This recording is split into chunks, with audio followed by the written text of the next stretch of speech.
আল্লাহু আকবার। তিনি কেমন বাদশা ছিলেন? হযরত ওমরের সময়ে হরিণ আর বাঘ, বাঘ যদি হরিণকে দেখে আদর করবে নাকি খাবে, কিন্তু ওমর এত দামি বাদশা ছিল, এত শক্তিশালী বাদশা ছিল, ওমরের সময়ে হরিণ আর বাঘ এক ঘাটে দাঁড়ায়া দাঁড়ায়া পানি খাইতো। ওমরের ভয়ে সেই বাঘ হরিণের গায়ের মধ্যে আক্রমণ করার সাহসটুকু পাইত না। আল্লাহু আকবার বলেন। শুধু তাই না, হযরতে তামিম দারী রাদিয়াল্লাহু তাআলা আনহু তিনি ছিলেন হযরত ওমর রাদিয়াল্লাহু তাআলা আনহুর সময়ে রাষ্ট্রের বর্ডার গার্ড, যিনি রাষ্ট্রের সীমান্ত পাহারা দিতেন। হঠাৎ করে কোন একদিন তিনি দেখলেন মদিনার দিকে একটা আগুন ধেয়ে আসছে, মদিনাকে জ্বালায়া দিলেন। সাহাবারা ভয় পাইলেন। তামিম দারী সহ আরো যে সমস্ত সাহাবারা বর্ডার গার্ডের দায়িত্বে ছিলেন, তারা দৌড়ায় ওমরের কাছে আসতেন। তারা আয়েশা দেখে হযরত ওমর রাষ্ট্রীয় কাজে ব্যস্ত। তামিম দারী বলেন, জাহাপনা আমিরুল মুমিনিন, মদিনার দিকে একটি আগুন ধেয়ে আসছে, মনে হয় মদিনাকে জ্বালায়া দিবে। হযরত ওমর বলে, হে নবীর সাহাবী, এত সহজ না। আল্লাহু আকবার বলেন। এত সহজ না। যে জমিনে রহমতের নবী ঘুমায়, ওই জমিনে আগুন কখনো আঘাত হানতে পারে না। বলেন আল্লাহু আকবার। হযরত ওমর বললেন, সাহাবী যাও, আগুনকে যায় ওমরের কথা জানায়া দে, দেখবা আগুন আর মদিনার ভূখণ্ডে আসবে না। সাহাবারা বললেন, এটাও কি কোনো কথা? আপনি ওমর যে বলেছেন, এর একটা দৃষ্টান্ত দেন, এর একটা সিম্বল আমাদের সাথে দেন। হযরত ওমরের, তিনি তো রাষ্ট্রীয় কাজে ব্যস্ত, তার গায়ের মধ্যে ছিল একটা চাদর। ওই চাদরটা গা থেকে উঠায়া সাহাবীর হাতে দিলেন। হাতে দিয়া বলে, ও সাহাবী, যা যা ওই আগুনের সামনে যায়া আমি ওমরের চাদরটা ধরবা আর বলবা, এটা ওমরের রাজ্য, এই রাজ্য তোমার প্রবেশ নিষেধ। যদি প্রবেশ করতে তারপরেও যদি রাজি হয়, আমার চাদর দেখাবা, দেখো কি কয়। আল্লাহু আকবার বলেন। সাহাবায়ে কেরাম ওমরের চাদর নিয়ে মদিনার সীমান্তে চলে যায়। যাওয়ার পরে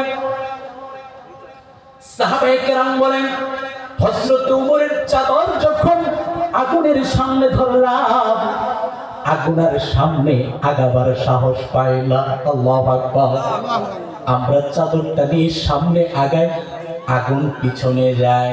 সাহাবারা বলে, আমরা আরো সামনে যাই, আগুন আরো পিছে যায়। আল্লাহু আকবার বলেন।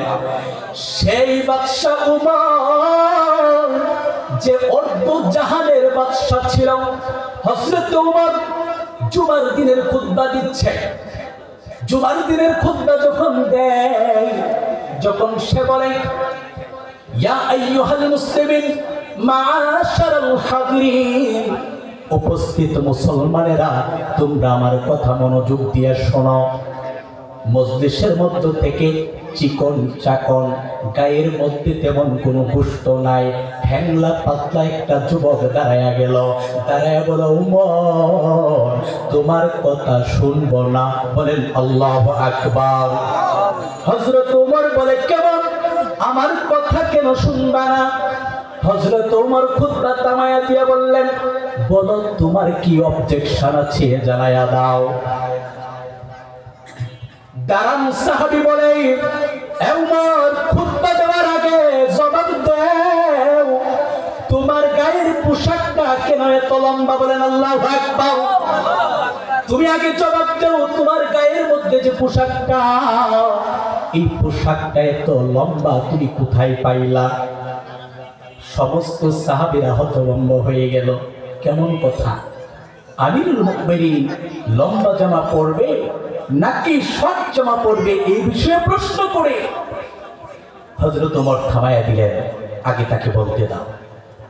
সাহাবী, দাঁড়ানো সাহাবী বললেন, ওমর, এই বছর রাষ্ট্রীয় কোষাগার থেকে যে ত্রাণ তহবিল ফান্ড থেকে আমাদেরকে যে কাপড় দেওয়া হয়েছে, ওই কাপড়টা কিন্তু তুমি ওমরের জামার মতন এত লম্বা না, তোমার জামাটা কেন এত লম্বা ওমর বলো না। হযরত ওমর একটু স্তব্ধ। পাশ থেকে তার সন্তান আব্দুল্লাহ ইবনে ওমর দাঁড়ায়া যায়। দাঁড়ায়া ওই সাহাবীকে বললে, সাহাবী আপনি যদি অনুমতি দেন আপনার প্রশ্নের জবাবটা আমি দিতে চাই। সে জবাব দিবে। ঠিক আছে আপনি জবাব দেন। সেই হযরত ওমরের সন্তান আব্দুল্লাহ দাঁড়ায়া বলে, নবীর সাহাবী এই বছর রাষ্ট্রীয় ফান্ড থেকে যে কাপড়টা জামাটা দেওয়া হয়েছে এটা কিন্তু ছোটই ছিল, তবে আমি আব্দুল্লাহ ইবনে ওমরকে যে কাপড়টা দেওয়া হয়েছে ওই কাপড়টা আমি আব্দুল্লাহ না পরে আমি আমার বাবাকে দিয়েছি। কারণ আমার বাবা হযরত ওমর কিন্তু অনেক লম্বা মানুষ ছিল। কেমন ছিলেন হযরত ওমর? তিনি অনেক লম্বা মানুষ ছিলেন। হযরত ওমর অনেক লম্বা মানুষ ছিল। আব্দুল্লাহ বললে, সাহাবী আমার বাবা লম্বা মানুষ, আমার বাবা রাষ্ট্রীয় ফান্ড থেকে যে কাপড়টা পেয়েছে এটা তার জামা হিসাবে হয় না, শর্ট হয়ে যায়, ছোট হয়ে যায়, যার কারণে আমার ভাগের কাপড়টা আমার বাবাকে দিয়া দিলাম। আমার বাবা দুইটা কাপড় সিলায়া তার পরনের জামা বানাইছে। আল্লাহু আকবার বলেন, আল্লাহু আকবার। আমিরুল মুমিনিন ভুল করেছে, সাধারণ মানুষ ধরে দিয়েছে, তিনি কি রাগ করেছে? আর আমাদের সমাজে কিছু মানুষ এমন আছে অধিপতি, দিনের ব্যাপার হোক সামাজিক ব্যাপার হোক অন্যায় যদি আপনি ধরতে যান সমাজে ওই মানুষটার আর ঠাঁই হওয়ার সম্ভাবনা নাই বললেই চলে। কথা বলেন ঠিক না? এটা সাহাবীদের আদর্শ ছিল না। তাহলে আলোচনা করছিলাম পরনিন্দা নিয়ে। মানুষ পরনিন্দা করতে বড্ড পছন্দ করে, কিন্তু মানুষ পরনিন্দা করে চারটা কারণে। কথা বলেন কয়টা কারণে? সবাই বলেন কয়টা কারণে? চারটা কারণে। এর মধ্যে এক নাম্বার কারণ হচ্ছে মানুষ রাগকে নিয়ন্ত্রণ করার জন্য তারা গীবাত করে পরনিন্দা করে। দ্বিতীয় নম্বরে মানুষ পরনিন্দা করে আপনার অন্যকে সমর্থন দেওয়ার জন্য। তিন নম্বরে মানুষ পরনিন্দা করে অন্য মানুষকে নিচে নামাবার জন্য। কি তাই না? অথচ কোন মানুষকে যদি নিচে নামাবার জন্য তার দোষ ত্রুটি চর্চা করে, আল্লাহর হাবিবের স্পষ্ট হাদিস, সহিহ মুসলিমের হাদিস, যে মানুষ তার অপর মুমিন ভাইকে নিচে নামাবার চেষ্টা করে পরনিন্দার মাধ্যমে, ওই মানুষটা যতক্ষণ সমাজে বেইজ্জতি না হবে ততক্ষণ পর্যন্ত তার মরণ হবে না।